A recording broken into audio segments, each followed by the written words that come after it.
दर्शकवृन्द नमस्कार। News 24 television को प्रादेशिक ब्यूरो कार्यालय वीरगंज तैयार पारेको प्रदेश बहस कार्यक्रममा यहाँलाई स्वागत छ। म मुस्कान श्रेष्ठ।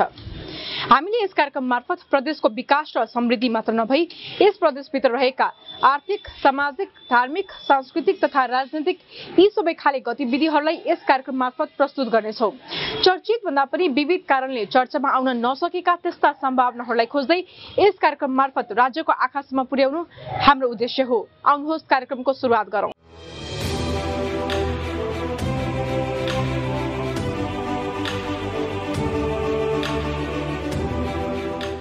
चार वर्ष अघि स्थानीय निकायको निर्वाचन भएसँगै वीरगंज महानगरपालिकाले पनि नयाँ नेतृत्व पायो। सो नेतृत्वले 4 वर्षको अवधिमा थुप्रै काममा सफलता पाएको छ भने केही साधारण काम गर्न पनि चुकेको देखिन्छ।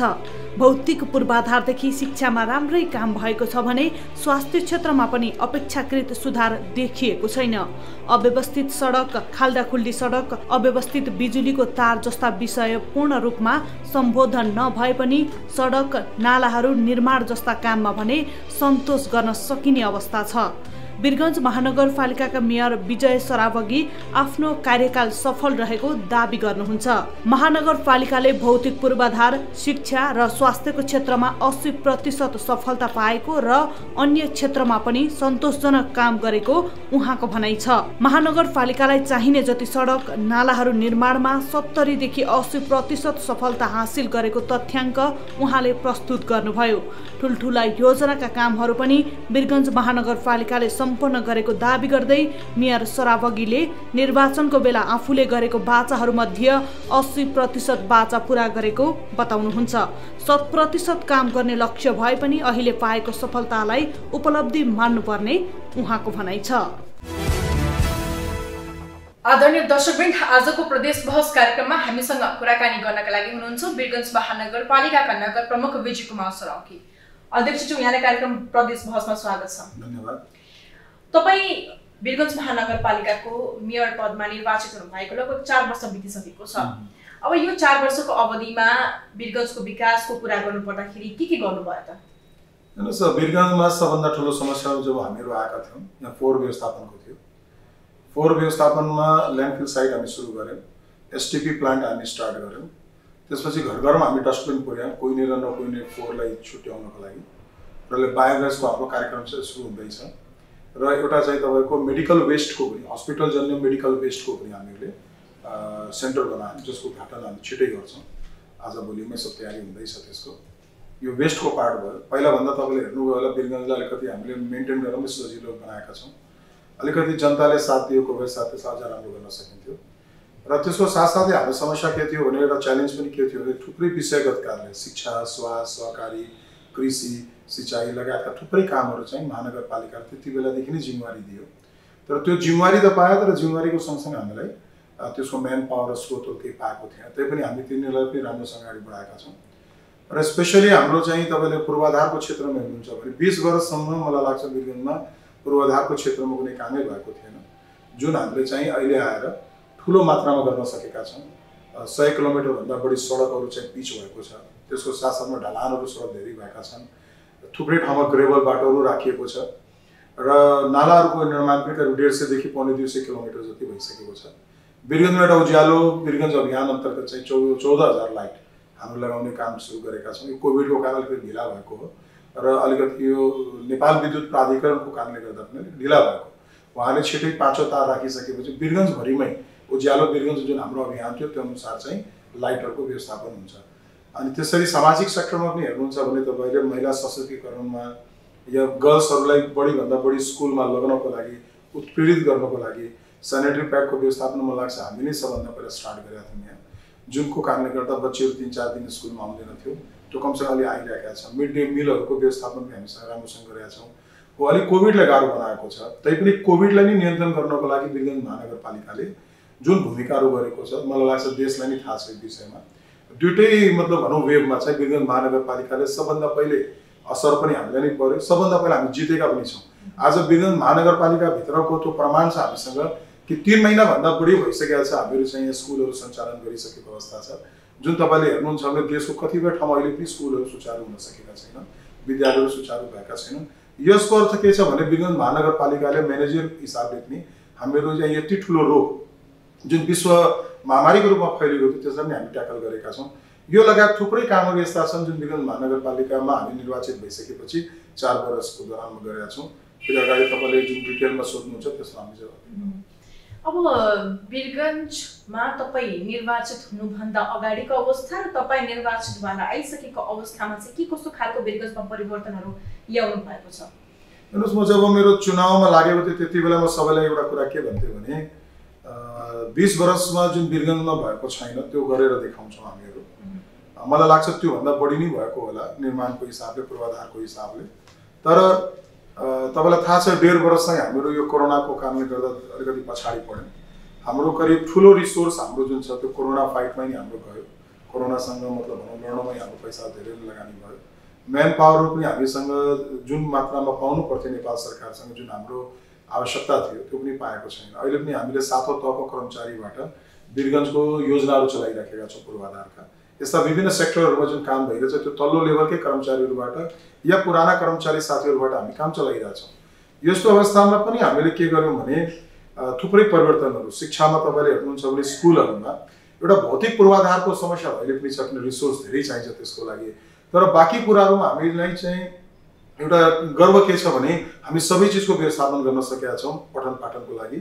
जस्तो कि हाम्रो विज्ञानको लागि साइन्स ल्याबहरू चाहियो, पुस्तकालय चाहियो, ई लाइब्रेरीहरूको कुराहरू, त्यसको साथमा स्मार्ट क्लासेसका कुराहरू, ड्रिङ्किङ वाटरहरू, शौचालयका व्यवस्थाहरू, यी सबै हामीसँग केही थिएन स्कुलहरूमा। त्यो सबै हामी 4 वर्षको दौरानमा तपाईँको सम्पूर्ण स्कुलमा गरिसकेका छौँ। अहिले पनि म्याक्सिमम स्कुलहरूमा CCTV लागिसकेको अवस्था छ, यी हाजिरीहरू लागिसकेको अवस्था छ। त्यो यी हाजिरीहरूको सिस्टमले गर्दा के भएको छ भने टिचरहरूको उपस्थिति पनि राम्रो छ, क्लासहरू पनि टिचरहरू एटेन्ड गरिरहेका छन् र बच्चाहरू म्याक्सिमम पढिरहेका छन्। यसको उदाहरण के छ भने अहिले हालसालै हामीहरू स्कलरसिपको एक्जाम लिएका थियौँ +2 को लागि। त्यो एक्जाम लिँदाखेरि जुन बच्चाहरू पास आउट गरे त्यो पर्सेन्टेज के देखियो भने हुन त पढाइ राम्रो भएको छैन 1.5 वर्षको दौरानमा, तैपनि सरकारी विद्यालयका बच्चाहरूले बढी राम्रो गरेको छ इन कम्पेयर टु बोर्डिङ स्कुलको। त कहीँ न कहीँ हाम्रो शिक्षाको जुन एउटा सुधारको जुन नीति हामीले लिएका थियौँ त्यो एकदम कामयाब भएको छ। हेल्थ सेक्टरमा पनि करिब करिब हामीले अहिले 32वटा वार्डमा त पुरा होइन तर करिब करिब 28वटा वार्डमा चाहिँ हामी हेल्थको लागि हामी सबै व्यवस्थापन चौकी बनाएका छौँ, बर्थिङ सेन्टरहरू बनाएका छौँ, त्यसबाट हामी काम गरिरहेछौँ। हामी आउँदाखेरि त स्टेथोस्कोप पनि थिएन ब्लड प्रेसर नाप्ने, अहिले करिब करिब सारा चौकीहरू हाम्रो इक्विप छ, मान्छेहरू त्यहाँ पूर्ण रूपमा छन्, औषधिहरू पनि हामीले रेगुलर सप्लाई गरेका छौँ। एटलिस्ट मतलब अभाव हुन दिने कोसिस गरिएको छैन। यो कारणले पनि गर्दा यो कोरोनाको फाइटमा हाम्रो सजिलो भएको थियो, किन वार्डमा हाम्रो संरचनाहरू मजबुत भएको कारणले गर्दा हामीले चाहिँ त्यहीँबाट उनीहरूलाई सर्भिस डेलिभरीहरू गर्न सक्यौँ।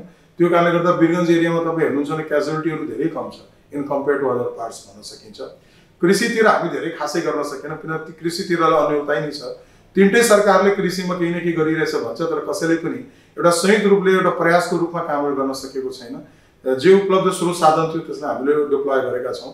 विशेष गरी यो धानको पकेट केन्द्रहरू र गाई गोरुहरू पाल्नेहरूको लागि विशेष गरी हामी कार्यक्रम विशेष लगेका छौँ र आउने सालहरूमा अरू यान्त्रिकीकरण गर्ने कुराहरूमा मल बिउको कुराको अभावको कुरामा त्यो सबैलाई हामी म्यानेज गर्न सक्सेसफुल भएका छौँ।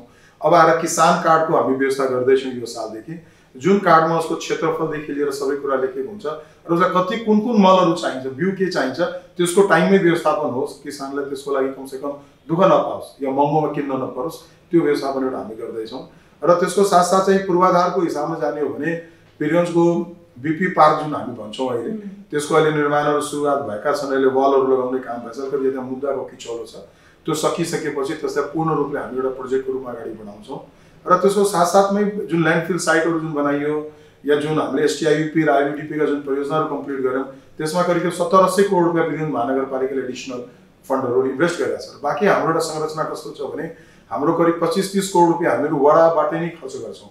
त्यो वडा अध्यक्षहरूको जुडिसनमा राखिदिन्छौँ कि उनीहरू त्यहीँ तय गरोस्, प्राथमिकीकरण गरोस् आफ्नो योजनाहरूको कि कुन चाहिन्छ भनेर रुनु गर्छन्। र मेरो विशेष जोड उहाँहरूलाई के हुन्छ जहिले पनि भनेर कि जति उनीहरूले साधन खर्च कटाएर जुन पैसा बस्छ त्यसको 60% पूर्वाधारमा लगाओस्, 40% कमसेकम चाहिँ हाम्रो चाहिँ सामाजिक सेक्टरमा लगाओस्। त्यो किन आवश्यकता छ भने हाम्रो वीरगञ्ज महानगरपालिकाको पहिलो निर्णय के थियो भने कि बालमित्री वीरगञ्ज बनाउने अलि ढिला भएको छ कोभिडको कारणले गर्दा, तर हामी प्रयास गर्दैछौँ कि आउने 6 महिनाभित्र वीरगञ्जलाई बालमित्री वीरगञ्ज घोषणा गरौँ। अहिले हामीले चाहिँ वीरगञ्जलाई ODF घोषणा गऱ्यौँ त्यसको साथसाथमा अहिले पूर्ण खोपको वीरगञ्ज पनि हामी घोषणा गर्न सफल भयौँ, जसले गर्दा जुन बच्चाहरूमा मृत्यु दरहरू जुन एउटा एभरेज पनि जुन देखिरहेछ देशभरिमा त्योभन्दा धेरै कम दरमा वीरगञ्ज चाहिँ अगाडि बढेको छ। यानि कि हामीले एक प्रकारले विजय नै प्राप्त गरेका छौँ यो बाल मृत्यु दरमा, आमा गर्भवती र सुत्केरी आमाहरूको मृत्यु दरमा चाहिँ कमी ल्याइएको छ। जबकि कोभिडको टाइम एउटा आशंका थियो कि यसले धेरै ठुलो मतलब क्षति पुर्याउन सक्छ, तर हामीले त्यो च्यालेन्जलाई एक्सेप्ट गर्यो। पुरै कोरोना कालमा घर घरमै गएर खोप लगाउने कामहरू गर्यो र त्यसमा चाहिँ गर्भवती महिलाहरू विशेष गरी सुत्केरी महिलाहरू विशेष ध्यान हामी गऱ्यौँ। र त्यसको साथसाथमा पौष्टिक आहारहरूमा गर्भवती महिलालाई हामीले कमसेकम 4 चोटि आऊ भनेर स्वास्थ्य चौकीमा र स्वास्थ्य चौकीमा आएको कारणले गर्दा हामीले उहाँहरूलाई के गरेका छौँ भने न्युट्रिसन फुडहरू हामी प्रदान गरेका छौँ। अन्डा छ, तेल छ, नुन छ, हर्लिक्स छ, यस्ता सामानहरू हामी दालहरू छ, यस्ता सामान दिएका छौँ। र जुन बच्चाहरू अलिकति अन्डरवेटमा हामीले शङ्का लागेको छ तिनीहरूलाई चाहिँ सर्वोत्तम पिठोहरूको हामीले दिएर त्यसको रिजल्ट पनि हामी सकारात्मक देखेका छौँ। 250 ग्रामको दरले बच्चाहरू चाहिँ बढेको हामी पाएका छौँ। यो हिसाबले वीरगञ्जले एउटा सोसियली म्यानेज गर्ने कुरामा होस् या भौतिक पूर्वाधारको हिसाबले होस् हामीले म्याक्सिमम प्रयासहरू चाहिँ गरेका छौँ। सीमित स्रोत साधन हुँदै पनि हुन त हामीले कुनै खासै केन्द्र र प्रदेश सरकारबाट कुनै वीरगञ्ज महानगरपालिकाले धेरै सपोर्ट पाएको अवस्था छैन। पुराना योजना बाहेक नयाँ एउटा पनि योजना 4 वर्षको दौरानमा केन्द्र सरकारबाट नपाएकै अवस्था छ।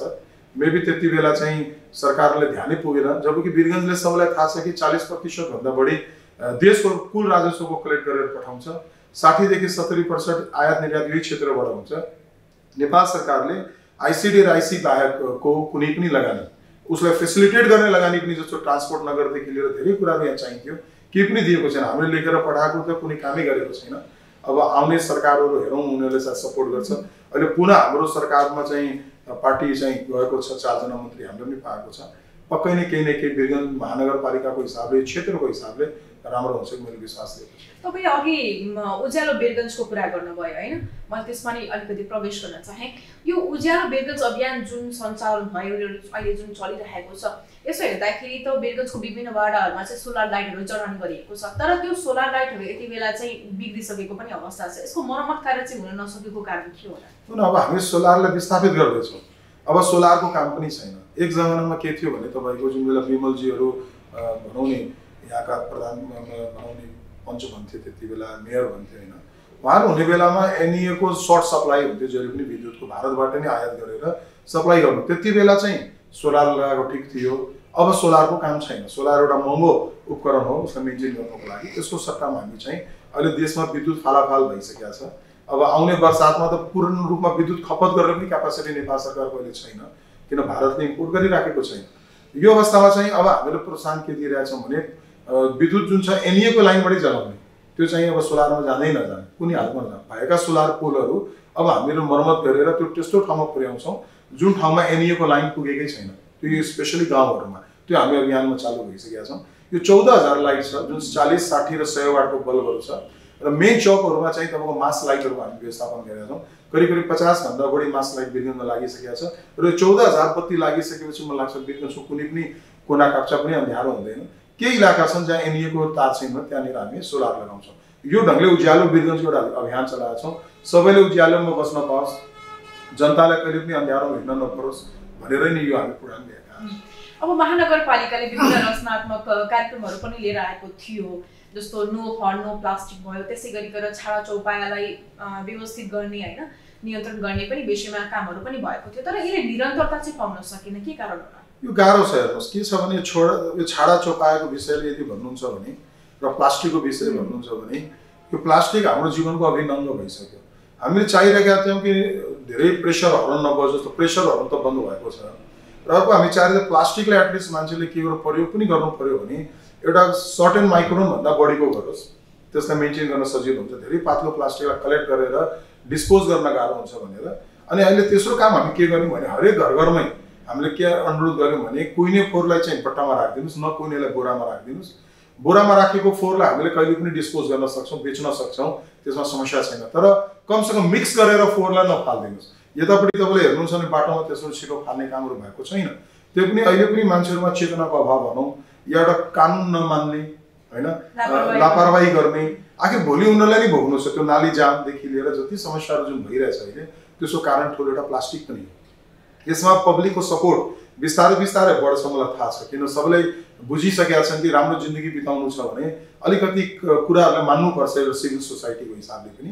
र अर्को कुरा के छ भने यहाँ तपाईँको छाडा पशु चोपाएको पनि कुरा गर्नुहुन्छ भने यहाँ घोडाहरू चलाउँथे पहिला, त्यो घोडा बुढो भइसक्यो बाटोमा छोडिदिने, त्यसपछि एउटा गाईलाई दिनभरि बिहान बेलुका दुहुने र त्यति बेला बाँकी टाइममा खानको लागि बजारमा छोडिदिने। धेरै पटक हामी कान्छी हाउस बनाएर नै चाहिँ लगेर उनीहरूलाई चाहिँ बन्द गऱ्यौँ, जरिवाना गऱ्यौँ, धेरैलाई हामी चाहिँ यहाँबाट पठाइ पनि दियौँ, अरूलाई संस्थाहरूलाई दिइदियौँ हामीहरू। त्यही पनि मान्छेहरू मान्ने क्रम हुँदैन, मान्दैन। अब गाई गोरु 5वटा पक्रेर आउँछ, पछि वडा अध्यक्षहरूले पुस समातेर आउँछन्, एउटा छोडिदिनु पऱ्यो, मेरो फलानाको मान्छेको छोरीको बिहाको लागि हो भनेर आएर कर गर्छ। तैपनि पहिलाभन्दा धेरै नियन्त्रण भएको छ, 100% नियन्त्रण त गर्न सकिएकै छैन। त्यो जुन बेला सकिन्छ, जुन बेला हाम्रा जनप्रतिनिधिहरूले पनि राम्रोसँग यो अभियानमा साथ दिन्छ। हामी यो भन्दैनौँ कसैलाई पाल्नु हुँदैन, पाल्नुपर्छ, उसको जीवको उपार्जन पनि उसैबाट चलिरहेछ, अलिक व्यवस्थित ढङ्गले राखिदियोस्। सानो घरमा चाहिँ एउटा गाई राखेका छन् अनि बाहिर बाँधिने काम गर्छन् र त्यही गाईलाई के गर्छ दिनभरि छोडिदिन्छ। यो ढङ्गले हामी दुःख पाइरहेछौँ, तै पनि पहिलाभन्दा नियन्त्रित चाहिँ भएको छ र अझ यसलाई प्रभावकारी बनाउँछ। अब जस्तो वीरगन्जलाई हराभरा बनाउने कुराहरू चर्चाहरू जति भए पनि यो व्यवहारमा चाहिँ लागू हुन सकेको छैन। जस्तो घण्टाघरदेखि पावर हाउससम्मको हामी त्यो बाटोको बिच डिभाइडरको नै अवस्था हेर्दाखेरि जीर्ण भइसकेको छ बारहरू होइन, डिभाइडरमा रुखहरू पनि उत्तिकै राम्रो लागेको छैन। यो महानगरपालिकाले नहेरेको वा भने गर्न नसकेको कारणले चुप लाएर बसेको होइन। यस्तो छ हेर्नुहोस्, अहिले हाम्रो यो वाइडनिङ गर्ने भनेर म आएको दिनदेखि नै यो चर्चा परिचर्चा चलिराखेको थियो, अदालतमा मुद्दै छ अहिले। त्यो मङ्सिर महिनामा त्यसको फर्स्योट हुन्छ। हामीहरू पनि कस्तो पर्यौँ भने नि जहिले पनि अदालतको अब फैसला आउँछ, अब अदालतको फैसला आउँछ भनेर सबै थाती राखेर मेन रोडमा बसेको छ। किन एकैचोटि लगानी गरौँ फेरि त्यो लगानी खेर जाओस्, त्यो राम्रो हुँदैन। अब अदालतले फैसला सुनाइदिएपछि वीरगन्जको रोडहरू वाइडनिङ हुन्छ। वाइडनिङ भएर वीरगन्जका नयाँ स्टाइलको मोडल हामी अगाडि बढाउँछौँ।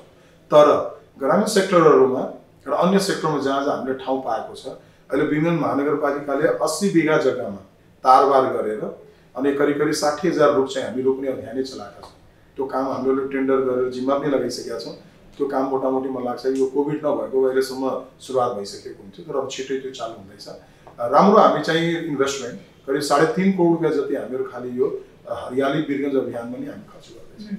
अब वीरगन्ज महानगरपालिका मार्फतको जतिवटा वाडा छ, ओभरअल 32वटा वाडा, त्यसमा चाहिँ महिलाहरू आफू आत्मनिर्भर बन्न सकोस् भन्ने हेतु चाहिँ महानगरपालिकाले सिपमूलक तालिमहरू पनि प्रदान गरिरहेको छ।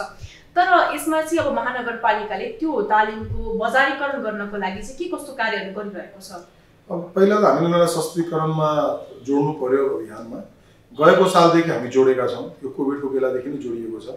यो साल हाम्रो एउटा ठुलो योजना कम्प्लिट हुन गइरहेछ। त्यसपछिबाट उनीहरूलाई चाहिँ जुन सामान उत्पादन गर्छन् त्यो सामानलाई जति पनि यहाँ महिला उद्यमीहरू स्पेसली छन् उहाँहरूले मैले आग्रह के गरेको छु, वीरगन्ज महानगरपालिकाले त्यो पसलको जहाँ उहाँहरू खोल्न चाहनुहुन्छ त्यसको किरायादेखि लिएर सञ्चालन खर्च हामी दिन्छौँ। तपाईँहरू सामानहरू त्यहाँ ल्याउनुहोस्, एउटा सर्टन प्रफिट 5% 7% कति राख्नु छ त्यो व्यवस्थापन गरे बापतको राखेर जुन महिला उद्यमीले त्यो प्रोडक्सन गरेछ उसैले तपाईँ त्यो पैसा फर्काइदिनुहोस् र उनीहरूलाई चाहिने जुन र मेटेरियलहरू छ बरु त्यसको लागि पनि त्यही संस्था मार्फत हामीहरू काम गर्न सक्छौँ। जसले गर्दा जसमा बढी हामी यो गुडियाहरू, कुसनहरू, अनि त्यसपछि ब्युटिसियनको तालिमहरू भयो, त्यसपछि सिलाइ कटाइको तालिमहरू भयो, यस्ता थुप्रै हामीले तालिमहरू यहाँ चलाएका छौँ। र यो जुन तालिमहरू यसले चाहिँ त्यति फ्रुटफुल भएन भन्ने कुराहरू पनि बाहिर आएको छ। यस्तो छैन, म आउनुभन्दा अगाडि यहाँ के धन्दा थियो भने नि थुप्रै तालिमहरू गरिन्थ्यो, एउटै मान्छेलाई 4वटा 5वटा तालिम गरेको देखाइन्थ्यो। त्यो कागजी तालिमहरू मैले पनि आएर पत्ता लगाएँ थुप्रै भएको थियो।